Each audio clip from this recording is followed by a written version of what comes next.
Chef Buck here, and today we're going to bake up some blueberry scones. And we're going to start with some flour. I'm going to put 2 cups of all-purpose flour. And this recipe is going to make probably 6 or 8 scones, depending on how we cut them up. So there's 2 cups of all-purpose flour. And then we're going to put in a little baking powder, 1 tablespoon. You can be flexible with the sugar, but I'm just going to do 1/3 of a cup. A dish dash of salt. We'll put that in there. Crazy man. Crazy man. Alright. We'll give it a little stir.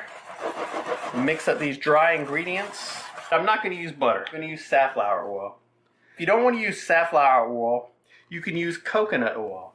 If you don't want to use coconut oil, you can use sunflower oil. And if you want to use another kind of oil besides that, then that's a chance you're taking. I'm going to use some fat-free half and half. But you can use regular half and half, or you can use cream, whipping cream, whatever you want to use. Let me go ahead and start to mix this up a little bit. Tame my flour so that it's not poofing around everywhere. And then I'm going to add in a couple of extra ingredients for taste and texture. I'm going to put in a little toasted pecans. If you want, you can do the walnuts. And then I'm going to add in some blueberries. If you're using fresh blueberries, just use fresh blueberries. But if you're using frozen, make sure you put them in frozen. It'll make for more attractive blueberry scones. So we'll get everything mixed up. Now I'm going to do a splish splash of flour to spread my dough out on. So I'm just going to roll it out on my counter. And then I just want to shape it into a wheel. And I want it to be about 1 inch high. Now we're going to slice it in half. Now this is a very important moment right here because we can cut it into 6ths or we can cut it into 1/8. So I'll cut it in half and then I'll cut each half in half. So we'll end up with 4 on each side. Let me get my pan over here. Excuse me. I'll go ahead and lift my scone up here and then I'll put it on my parchment paper.